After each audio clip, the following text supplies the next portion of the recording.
Best connectivity, rapid development కు scope, affordable స్థాయిలో ధరలు. ఇలాంటి చోట రియాలిటీ పెట్టుబడి పెట్టడం అంటే రేపటి సిరిని ఈ రోజు సొంతం చేసుకోవడమే. రీసెంట్ టైమ్స్ లో హైదరాబాద్ సిటీలోని ఈస్ట్ సైడ్ ఏరియా ప్రాపర్టీలకు క్రేజ్ బాగా పెరిగింది.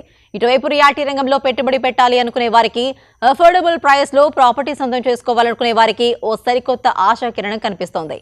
అదే JSR sun city Group. JSR sun city Group ప్రాజెక్టులన్నీ రేపటి అదృష్టానికి స్వాగతం పలికేలా ఉంటాయి. ప్రతి ప్రాజెక్టులో ఎర్రచందనం వంటి విలువైన కలప మొక్కలు నాటి వాటిని సంరక్షిస్తూ వస్తున్నారు. జేఎస్ఆర్ సన్ సిటీ గ్రూప్ ప్రాజెక్టులన్నిటిలో కలిపి దాదాపు 3 కోట్ల వరకు మొక్కలు పెంచుతున్నారంటే పచ్చదనానికి ఎంత ప్రాధాన్యత ఇస్తున్నారో అర్థం చేసుకోవచ్చు. రేపటి రోజున అభివృద్ధికి కేర్ ఆఫ్ అడ్రస్ గా మారే ప్రాంతాలను ముందే గుర్తించి అతి తక్కువ పెట్టుబడితో కస్టమర్లకు అతి ఎక్కువ లాభాలు తెచ్చిపెట్టిన సంస్థ జేఎస్ఆర్ సన్ సిటీ గ్రూప్. అందుబాటు ధరలో, అనువైన ఏరియాలో, అందరూ ఆశ్చర్యపోయేంత అందంగా ప్రాజెక్టులను డిజైన్ చేయడంలో ఈ సంస్థకు ప్రత్యేక గుర్తింపు ఉంది. వీకెండ్ హోమ్స్, ఫార్మింగ్ వంటి లగ్జరీలను అందుబాటు ధరలో అందించేలా కొత్తగా మరిన్ని ప్రాజెక్టులతో కస్టమర్లను సర్ప్రైజ్ చేయడానికి JSR sun city Group plan చేస్తోంది.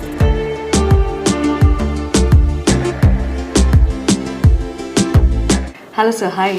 హాయ్ అమ్మా. నమస్కారం. నమస్కారం. ఎలా ఉన్నారు? ఫైన్, బాగున్నాను.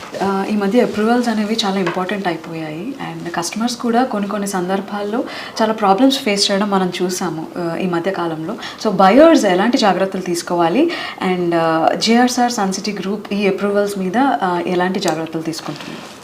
మంచి క్వశ్చన్ అండి ఇది. డెఫినెట్గా మార్కెట్లో కస్టమర్స్ అనేవాళ్ళు చాలా హార్డ్ అండ్ మనీతో తనకి మహానగరంలో ఒక సొంత ప్లాట్ ఉండాలి, రేపు ఫ్యూచర్లో అది మేము అక్కడ ఇల్లే కట్టుకోవాలి, లేదా ఫామ్ హౌస్ కింద వాడుకోవాలి, వీకెండ్ హోమ్ కింద వాడుకోవాలని అందరూ కూడా ఇన్వెస్ట్, ఒక కళ ఉంటుంది భాగ్యనగరంలో నాకంటూ ఒక స్థిరాస్తి ఉండాలి. సో జేఎస్ఆర్ సన్ సిటీ ఏం చేస్తుందంటే లింక్ డాక్యుమెంట్స్ అది స్టార్టింగ్ నుంచి మేబీ 1954 దగ్గర నుంచి ఈరోజు ఒక డాక్యుమెంట్ కలెక్ట్ చేస్తాం, జియోగ్రాఫికల్ సర్వే చేస్తాం, అది రెసిడెన్షియల్ జోనా లేదా agriculture Zona, peri urban Zona ఉంది, అది చూసుకుని ప్యూర్ రెసిడెన్షియల్ జోన్లో అయితే మేము అక్కడ ల్యాండ్ పర్చేజ్ చేయడం జరుగుతుంది.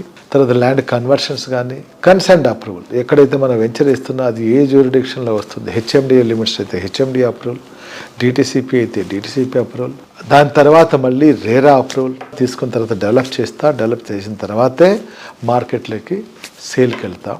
ఇది మేము ఇలాంటి జాగ్రత్తలు తీసుకుంటున్నాం. ఇక కొనేవాళ్ళని మీరు ఒక అడిగారు, కొనే ప్రతి ఒక్కరు తన హార్డ్ అండ్ మనీని ఎవరో చెప్పింది వినకుండా, అది ఆ ల్యాండ్ ఎవరిది,